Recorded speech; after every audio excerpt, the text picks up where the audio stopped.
Hi family, focus. Follow one course until successful. With this motto, in the series Group 1 Mains Max videos பார்க்க போறீங்க. Notes எடுங்க, Max போட்டு பார்த்துட்டே இருங்க until you master it.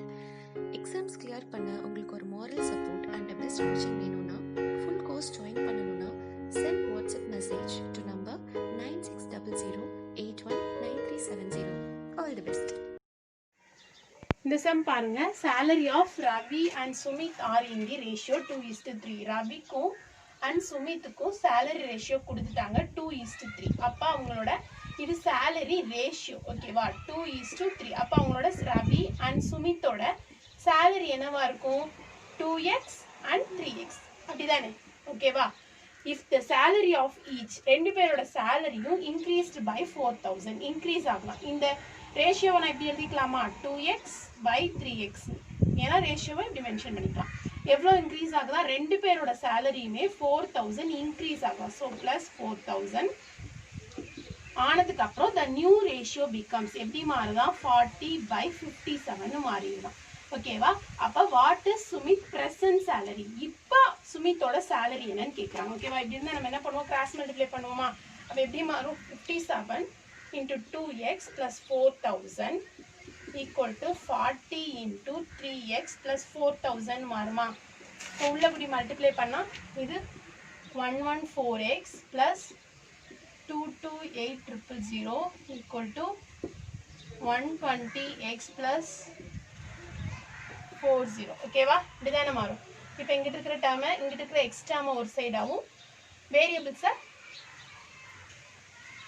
X டேர்மை இந்த பக்கமும் இந்த நம்பர் டேர்மை அந்த பக்கமும் கொண்டு போகணும். அப்போ 120x minus 114x equal to 228,000 minus 1640.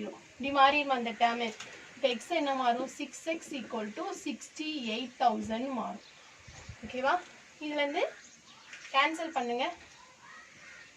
3 2s are 6, 34. அப்போ 3x equal to 34,000 என்னன்னு கேட்டுட்டாங்க. ஓகேவா? அப்போ எக்ஸோட வேல்யூ என்னவா இருக்கும்? 34,000 ருபீஸ் இருக்கும். சுமித்தோட ப்ரெசன்ட் சேலரி என்ன? இது ரவியோட ப்ரெசன்ட் சேலரி ரேஷியோ, இது சுமித்தோட ரேஷியோ. அப்போ சுமித்தோட ப்ரெசன்ட் சேலரி ரேஷியோ எவ்வளோ?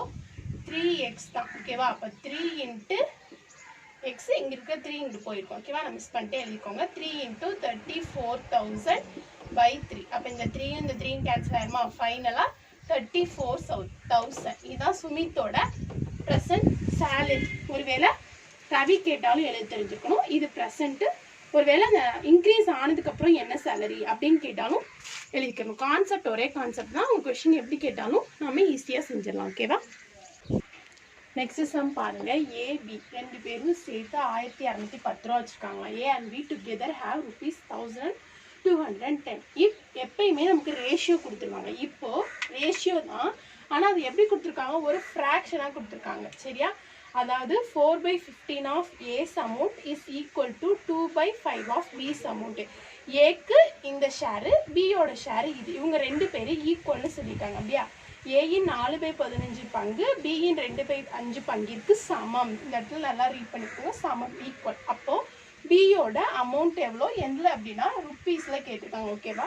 அஸ் யூஷுவல் நம்ம கிவன் டேட்டா எழுத போகிறோம். என்ன கொடுத்துருக்காங்க? A and B together have. அப்போ ஏ அண்ட் பியோட அமௌண்ட் எவ்வளோ அப்படின்னா ₹1210. ஓகேவா? இப்போது நம்ம டேரெக்டாக சொல்யூஷனுக்கு போய்க்கலாம். நீ என்ன இந்த மாதிரி சம்மில் என்ன கொடுத்துருக்காங்களோ அதை அப்படியே எழுதணும். அண்ட் இன்னொரு மெயின் திங் என்ன அப்படின்னா, இப்போ ஒரு ஃப்ராக்ஷனில் கொடுத்துருக்காங்க அப்படின்னா இதை அப்படியே ரீட் பண்ணிவிட்டு அப்படியே எழுதணும். மேக்ஸிமம் இதை இங்கிலீஷில் பாருங்கள். ஈவன் தமிழ் மீடியம் ஸ்டூடெண்ட்டாக இருந்தாலுமே இங்கிலீஷில் பார்த்தீங்கன்னா அதை அப்படியே எழுத உங்களுக்கு ஈஸியாக இருக்கும். பாருங்களேன். 4/15 ஆஃப். ஆஃப்னா என்ன மீனிங்னா இன்டூன் மீனிங். ஓகேவா? ஆஃப்னா இன்டூன் meaning of A. A's amount is equal to, அப்போ ஈக்குவல் டு 2/5. ஆஃப்னா என்ன சொல்லியிருக்கேன்? Into B. ஓகேவா? இதை சிம்பிளிஃபை பண்ணிங்கன்னா ஏக்கு ஒரு ரேஷியோ, பிக்கு ஒரு ரேஷியோ கிடைக்கும். அந்த ரேஷியோவை எடுத்துட்டு நம்ம வந்து இது வந்து ஏக்கு எவ்வளோ அமௌண்ட் போகுது, பிக்கு எவ்வளோ அமௌண்ட் போகுதுன்னு கண்டுபிடிச்சிடலாம். எப்படின்னு பாருங்க, இப்போ வந்து ரேஷியோவில் இருக்கும்போது எப்படி கேன்சல் பண்ணணும், ரெண்டு பக்கமும் ஈக்குவலாக கேன்சல் பண்ணணும். இங்கிட்டு 2ஆல் கேன்சல் பண்ணிங்கன்னா இங்கிட்டு 2ஆல், இங்கிட்டு 2ஆல் அங்கிட்டு 3ஆல் இப்பெல்லாம் கேன்சல் பண்ணக்கூடாது. ஓகேவா? இப்போ ரெண்டு பக்கமுமே 2ன்றது காமனாக இருக்கு. அப்போ 1 2 2 2 2 4 கேன்சல் பண்ணலாம். இது 5ஆல் கேன்சல் பண்ணால் 1 5 3 5 15. அப்போ இந்த டேர்ம் எப்படி மாறும், 2/3a ஈக்குவல் டு பின்னு மாறிடும். அப்படி தானே? இங்கே என்ன இருக்கிறதா அர்த்தம், எனக்கு 1 இருக்கிறதா அர்த்தம். அப்போ இந்த டேர்ம் அங்கிட்டு கொண்டு போறேன்னு வச்சுக்கோங்களேன், 2a ஈக்குவல் டு 3bன்னு கிடைக்கும். அப்படி தானே? ரேஷியோவை பொறுத்தவரை இப்படி இருக்கு அப்படின்னா இதோ இதுக்குரிய வேல்யூ இது, இதுக்குரிய வேல்யூ இது. இல்லை அப்படின்னா ஏ இங்கிட்டு இருக்கிற பி இங்கே கொண்டு வந்துட்டா இது மல்டிப்ளேயில் இருக்கு. ஸோ இது டிவைடரில் வரும். a/b ஈக்குவல் டு இது மேலே 3, இங்கிட்டு இருக்கிற 2, இந்த பக்கம் போனால் டிவைடரில் போகும். அப்போ ஏயோட வேல்யூ 3, பியோட வேல்யூ 2. ஓகேவா? இது வர புரிஞ்சிருக்கா? பாருங்க, ஏயோட ரேஷியோ 3ன்னு கண்டுபிடிச்சாச்சு, பியோட ரேஷியோ 2ன்னு கண்டுபிடிச்சாச்சு. இப்போ நமக்கு டோட்டல் ரேஷியோ என்ன, 5. அப்படி தானே? அப்போ டோட்டல் ரேஷியோ 5, டோட்டல் அமௌண்ட் 1210. ஓகேவா? டோட்டல் ரேஷியோ தான் அந்த 1210 ரூபானா பியோட அமௌண்ட் தானே கேட்டிருக்காங்க. ஒருவேளை ஏன்னு கேட்டிருந்தா ஏயோட ரேஷியோ எவ்வளோ, பியோட ரேஷியோ. சில பேர் வந்து இந்த கிராஸ் பண்ணி பண்ணுவாங்கள்ல, அந்த மெத்தடில் பண்ணுவாங்க. எப்படின்னா டோட்டல் ரேஷியோ 5 தான் 1210னா பியோடது கேட்டிருக்காங்க, 2 எவ்வளோன்னு பார்ப்பாங்க. நான் ஆக்சுவலாக டைரக்ட் மெத்தட்லேயே சொல்லிடுவேன். பியோட அமௌண்ட் எவ்வளோன்னு தானே கேட்டிருக்காங்க. அப்போ பியோட அமௌண்ட் ஈக்குவல் டு டோட்டல் ரேஷியோவை கீழே போடணும். நமக்கு 5 தெரிஞ்சிருச்சு. இதில் ஏயோடது 2, டோட்டல் அமௌண்ட் 1210. இப்போ கேன்சல் பண்ணுங்கள். 1 2 2s are 10, 2 5s are 10. ஓகேவா? இப்போ பெருக்கி பாருங்க, 4 8 4. ஓகேவா? அப்போ பியோட அமௌண்ட் எவ்வளோ அப்படின்னா rupees 484. ஓகேவா? ஃபைனலாக ரிசல்ட்டுன்னு போட்டு பாக்ஸ் பண்ணி காமிச்சிடணும். ஒருவேளை ஏயோட அமௌண்ட் என்ன அப்படின்னு கேட்டாங்கன்னா என்ன பண்ணுவோம், 5 கீழே வந்து டோட்டல் ரேஷியோ, மேலே வந்து என்ன கொஸ்டின் கேட்டிருக்காங்களோ அந்த ரேஷியோ இன்ட்டு டோட்டல் அமௌண்ட். ஓகேவா? இந்த ஃபார்மேட்டை பார்த்துக்கோங்க. இது டைரக்ட் மெத்தட். நீங்கள் வந்து மெயின்ஸுக்கு செய்யும்போது டைரக்ட் மெத்தட் தான் உங்களுக்கு ஸ்டெப் பை ஸ்டெப்பாக செஞ்சு பேஜை ஃபில் பண்ணுறதுக்கு வந்து உங்களுக்கு வந்து யூஸ்ஃபுல்லாக இருக்கும். ஓகேவா? நெக்ஸ்ட் சம் பாருங்கள் friends. A sum of money is to be distributed. எவ்வளோ அமௌண்ட்டுன்னு தெரில, ஆனால் ஒரு மணியை டிஸ்ட்ரிபியூட் பண்ணுறாங்க. யாருக்கு? ஏபிசிடி இந்த 4 பேருக்கு. என்ன ரேஷியோவில்? 5:2:4:3. சரியா? இந்த ரேஷியோவில் ஏதோ ஒரு சம் அமௌண்ட்டை இந்த 4 பேருக்கும் டிஸ்ட்ரிபியூட் பண்ணுறாங்க. ஓகேவா? நெக்ஸ்ட் என்ன கொடுத்துருக்காங்க, if C gets ₹1000 more then D. இதுதான் நமக்கு கீவேர்டு. ஓகேவா? அதாவது சி வந்து டியை விட ரூபாய் 1000 அதிகம் வாங்குறாங்க அப்படின்னா பியோட ஷேர் என்னன்னு கேட்டிருக்காங்க. இப்போ பி வந்து எவ்வளோ அமௌண்ட் வாங்குவாங்க அப்படின்றத நம்ம வந்து கண்டுபிடிக்கணும். ஓகேவா? as usual given data எழுதணும். A B C D இவங்களோட ரேஷியோ எவ்வளோ, 5:2:4:3. இது கொஞ்சம் கஷ்டமானு தெரியும், ஆனால் ரொம்ப ஈஸியான சம், ரொம்ப சிம்பிளான ஸ்டெப்பில் முடிஞ்சிடும் இந்த சம். சரியா? அப்போ சி வந்து டியை விட எவ்வளோ வாங்குறாங்க, ₹1000 அதிகமாக வாங்குறாங்க. அப்போது இப்போ எக்ஸாம்பிளுக்கு இப்போ நான் ஒரு 1000 ரூபா வச்சுருக்கேன், இன்னொருத்தவங்க ஒரு 2000 ரூபா வச்சுருக்கேன்னு வச்சுக்கோங்களேன். எனக்கும் அவனுக்கும் உள்ள டிஃப்ரென்ஸ் 1000 ரூபான்றதும் என்னை விட அவன் 1000 ரூபாய் கூட வச்சிருக்கிறது, இந்த ரெண்டு ஸ்டேட்மெண்ட்டுமே ஈக்குவல் தானே. அதாவது சி வந்து டியை விட 1000 அதிகம் வச்சிருக்கான் அப்படின்னா அவங்க 2 பேருக்குள்ள டிஃப்ரென்ஸ் 1000 ரூபாய். இப்போ ஒருவேளை சி வந்து 1000 ரூபா வச்சிருக்கான், 2000 ரூபா வச்சிருக்கான்னு வச்சுக்கலாம், 2000 ரூபா வச்சிருக்கலாம், டி வந்து 1000 ரூபா வச்சிருக்கலாம் அப்படின்னா இவங்க 2 பேருக்குள்ள உள்ள டிஃப்ரென்ஸ் 1000 ரூபாய்.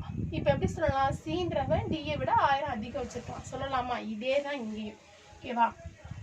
சிக்கும் டிக்கும் உள்ள டிஃப்ரென்ஸ் வந்து 1000. அப்போ சியோட ரேஷியோ என்ன, 4. ஓகேவா? டியோட ரேஷியோ என்ன, 3. அப்போது 4x சொல்யூஷன் போட்டுக்கோங்க, 4x - 3x. இது சியோட ரேஷியோ. அதை வந்து அமௌண்ட்டாக மாற்றும்போது நான் 4xன்னு எடுத்துக்கிட்டேன். இது டியோட அமௌண்ட். இவங்க 2 பேருக்குள்ள டிஃப்ரென்ஸ் தான் எவ்வளோ, 1000 ரூபாய். அப்போ இதுலேருந்து எக்ஸ் எவ்வளோன்னு கண்டுபிடிச்சிக்கலாமா? அப்போ எக்ஸ் ஈக்குவல் டு ₹1000. ஓகேவா? இப்போ எக்ஸோட வேல்யூ நமக்கு என்னன்னு தெரிஞ்சிருச்சு. அப்போ நமக்கு டைரெக்டாக போய் பியோட ரேஷியோவில் சப்ஸ்டியூட் பண்ணால் நமக்கு பியோட அமௌண்ட் என்னன்னு கிடைச்சிருமா? ஸோ தட்ஃபோர் பியோட ஷேர், பி ஷேர் என்ன வரும், பியினுடைய பங்கு எவ்வளோ வரும், என்ன உங்களுக்கு ரேஷியோ 2x அப்படிதானே. அப்போ 2 இன்ட்டு எக்ஸுக்கு பதிலாக 1000. ஓகேவா. அப்போ 2000. இதுதான் வந்து என்ன அப்படின்னா 2ஓட ரேஷியோ. ஓகேவா. அப்போ பிஸோட ஷேர் என்ன அப்படின்னா 2x, 2 இன்ட்டு 1000, 2000. இதான் வந்து என்ன அப்படின்னா பியோட ஷேர். பியோட ஷேர் எவ்வளோ நமக்கு ஃபைனலாக ₹2000. ஒருவேளை ஏயோட ஷேர் என்னன்னு கேட்டதா என்ன ஆன்சர் வந்திருக்கும் 5000 வந்திருக்கும். ஓகேவா. அப்போ ஃபைனலாக ரிசல்ட்டுன்னு போட்டு 2000. ஓகேவா. ஓகே, நெக்ஸ்ட் சம் பாருங்க. இந்த மிக்சர் ஆஃப் 60 லிட்டர், ஒரு 60 லிட்டர் மிக்சர் இருக்கு. த ரேஷியோ ஆஃப் மில்க், அந்த மிக்சர்ல என்னென்ன இருக்கு, மில்க்கும் வாட்டரும் என்ன ரேஷியோல இருக்கு 2:1 அப்படின்ற ரேஷியோல இருக்கு. சரியா. In this ratio is to be 1:2. இப்போ 2:1 இருக்கிற ரேஷியோ 1:2ன்னு சேஞ்ச் ஆகணுமா. அப்போ எவ்வளோ வாட்டர் ஆட் பண்ணணும்னு கேட்டிருக்காங்க கொஸ்டின். 60 லிட்டர் கலவையில் பால் நீரோட ரேஷியோ 2:1. அந்த ரேஷியோ எப்படி மாறணுமா 1:2ன்னு மாறணுமா. அப்படி மாறணும்னா எவ்வளோ நீர், அதாவது வாட்டர் கண்டென்ட் ஆட் பண்ணணும்னு சொல்லியிருக்காங்க. ஃபர்ஸ்ட்டு நம்ம எவ்வளோ வாட்டர் இருக்கு எவ்வளோ மில்க் இருக்குன்னு தெரியணும். இப்போ ஃபர்ஸ்ட்டு கிவன் எப்பயும் போல எழுதிக்கோங்க. இப்போ நம்ம சொல்யூஷன் பார்க்கலாம். ஓகேவா. என்ன பண்ணுவீங்க, என்ன கொடுத்துருக்காங்க டோட்டலாக 60 லிட்டர்ஸ் நமக்கு தெரிஞ்சு போச்சு. ஓகேவா. இதில் இதோட ரேஷியோ என்ன வாட்டர் அண்ட் ஃபர்ஸ்ட் என்ன மில்க்கு அண்ட் வாட்டர். இதோட ரேஷியோ என்ன 1:2. அப்போ டோட்டல் ரேஷியோ என்ன 3. ஓகேவா. Total ratio 3. இதில் வாட்டர் எவ்வளோ, ஃபர்ஸ்ட் மில்க் எவ்வளோன்னு கண்டுபிடிப்போமா. மில்க் எவ்வளோ, அப்போ குவான்டிட்டி ஆஃப் மில்க் எவ்வளோன்னு தெரிஞ்சுக்க நம்ம என்ன செய்வோம், ஒரு டோட்டல் அமௌண்ட் தெரிஞ்சிச்சு அப்படின்னா என்ன செய்வோம், டோட்டல் ரேஷியோவை கீழே போடுவோம். இது ரெண்டோட டோட்டல் ரேஷியோ 1 + 2 3. இதில் நமக்கு மில்க் தெரியணும். அப்படிதானே, மில்க் தானே தெரியணும். மில்கோட ரேஷியோ என்ன 2:1. சரியா. 2:1. நான் இதை பார்த்து எழுதிட்டேன் 2:1. அப்போ மில்கோட ரேஷியோ 2. மில்க் தான் நமக்கு எத்தனை லிட்டர்ஸ்ன்னு தெரியணும். டோட்டலாக எவ்வளோ 60 லிட்டர்ஸில். அப்போ 1 3s are 3, 2 3s are 6. அப்போ 40 லிட்டர்ஸ் மில்க். 40 லிட்டர்ஸ் மில்க் அப்படின்னா அப்போ குவான்டிட்டி ஆஃப் வாட்டர் எவ்வளோ இருக்கும் 60ல் 40 போயிடுச்சுன்னா ரிமைனிங் இருக்கிற 20 தான் நமக்கு வாட்டர். இப்போ மில்க் எத்தனை லிட்டர் இருக்கு, வாட்டர் எத்தனை லிட்டர் இருக்குன்னு நமக்கு தெரிஞ்சிச்சு. சரியா. லிட்டர்னு மென்ஷன் பண்ணிக்கோங்க. ஓகேவா. இப்போ மில்கோட குவான்டிட்டியும் தெரிஞ்சிச்சு, வாட்டரோட குவான்டிட்டியும் தெரிஞ்சிச்சு. இப்போ நம்ம என்ன பண்ண போறோம், ஏதோ சம் அமௌண்ட் ஆஃப் வாட்டரை ஆட் பண்ணா அந்த ரேஷியோ எப்படி மாறுதா 1:2ன்னு மாறணுமா. ஓகேவா. அப்போ அந்த என்ன அமௌண்ட்ல அந்த வாட்டரை ஆட் பண்ணணும்னு கேட்குறாங்க. இது எழுதலாமா. மில்க் எவ்வளோ பார்த்தோம் 40 லிட்டர்னு பார்த்தோமா, வாட்டர் 20 லிட்டர்னு பார்த்தோம். இப்போ நமக்கு டைரெக்டாக எத்தனை லிட்டர்னே தெரிஞ்சிருச்சு. அப்போ இது ரெண்டும் 40/20 எழுதலாமா. கேன்சல் பண்ணி பார்த்தீங்கன்னா அதே 2:1 ரேஷியோ தான் வரும். இப்போ இது மில்க்கு, இது வாட்டரை தான் ஆட் பண்ண போகிறோம். ஆனால் எவ்வளோ ஆட் பண்ண போகிறோம்னு தெரியல. ஸோ நான் அதை எக்ஸ்ன்னு எடுத்துக்கிறேன். ஆட் பண்ண போகிறதுனால +x.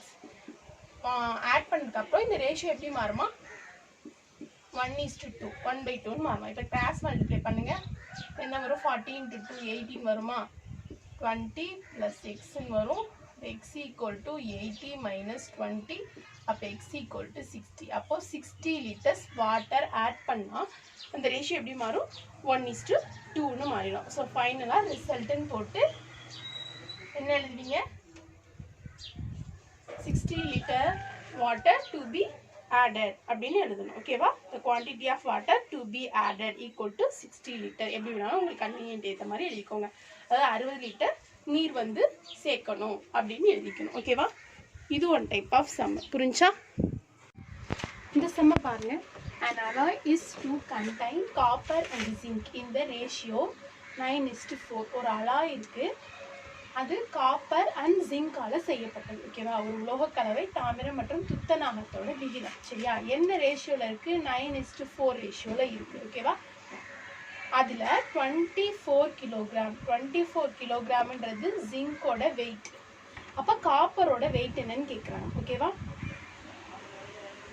எனில் 24 கிலோகிராம் தாமிரத்துடன் உருக்க வேண்டிய துத்தநாகத்தோட அளவு. அப்போ அந்த அலாய், அந்த உலோக கலவைன்றது தாமிரமும் துத்தநாகமும் சேர்ந்ததுதான், ஜிங்க் அண்ட் காப்பர் சேர்ந்ததுதான் அந்த அலாய். அதோட ரேஷியோ கொடுத்தாங்க.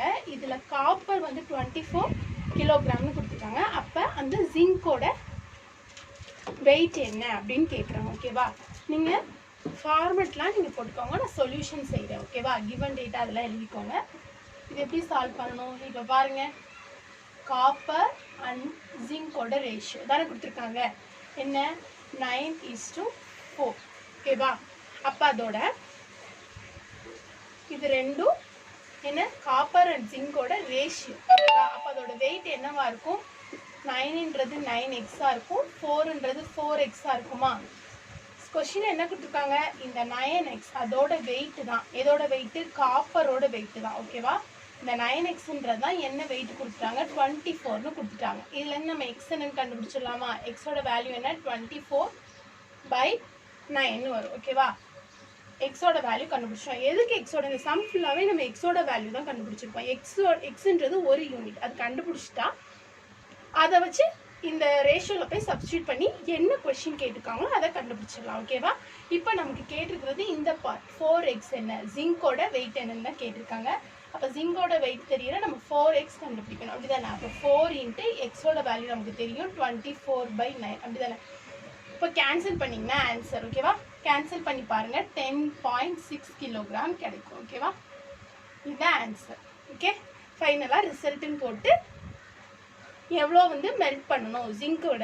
the zinc required to be melted with 24 kilogram of copper is 10.6 kilogram அப்படின்னு பாக்ஸ் பண்ணி சம முடிச்சிடணும். ஓகேவா? ஹாய் ஃபேமிலி, எப்படி இருக்கீங்க? எல்லோரும் நல்லா இருக்கீங்களா? நான் உங்கள் ராஜலக்ஷ்மி பேசுகிறேங்க. நம்ம வாழ்க்கையில் ஜெயிக்கணுமா? அதுக்கு தேவையான ஒரு விஷயம்னா தன்னம்பிக்கை மட்டும்தான். வாங்க, இந்த சேனலில் நீங்கள் என்னெல்லாம் கற்றுக்க போகிறீங்க, என்னெல்லாம் அவைலபிளாக இருக்குது தெரிஞ்சுக்கோங்க. நீங்கள் வீட்டில் இருந்தே படிக்கலாங்க, சந்தோஷமாக நிம்மதியாக படிக்கலாம், எந்த ஒரு தொந்தரவும் இல்லாமல். என்னென்ன கோர்சஸ் இருக்குது தெரியுமா? அந்த கோர்சஸ் எல்லாத்துக்குமே நோட்ஸ் நீங்கள் ரெடியே பண்ண தேவையில்ல, நானே உங்களுக்கு கொடுத்துருவேன். தேடி தெரியல படிக்கவே வேணாம், சரிங்களா? டோன்ட் வரி, நம்மளுடையது பெஸ்ட் ஆன்லைன் கோர்ஸுங்க, கண்டிப்பாக சந்தோஷமாக படிக்கலாம். சரி, ஓகே, என்னென்ன கோர்சஸ், எவ்வளோ ஃபீஸ்ன்னு உங்களுக்கு டவுட் வரல. டிஎன்பிஎஸ்சி குரூப் 1 மெயின்ஸுங்க 1500 பர் மந்த்து தான், சரிங்களா? கண்டிப்பாக ரொம்ப யூஸ்ஃபுல்லாக இருக்கும். அதேமாரி டிஎன்பிஎஸ்சி குரூப் 1, குரூப் 2, குரூப் 4க்கு ப்ரிலிம்ஸ் கிளாஸஸ் மட்டும் பார்த்தீங்கன்னா ஒரு தடவை கட்டினா போதும் 1500 ரூபா. அதேமாரி TNPSC group 1, group 2, group 3, group 4க்கு ப்ரிலிம்ஸ் டெஸ்ட் பேட்சும் இருக்குதுங்க. தமிழ் இங்கிலீஷ் ரெண்டுமே தனித்தனியாக அவைலபிள் இருக்குது. 1000 rupees தான், 45 டெஸ்ட்டு, சரிங்களா? வாட்ஸ்அப் நம்பர் பண்ணுங்கள் 9600829370. பாய் family, take care, all the best.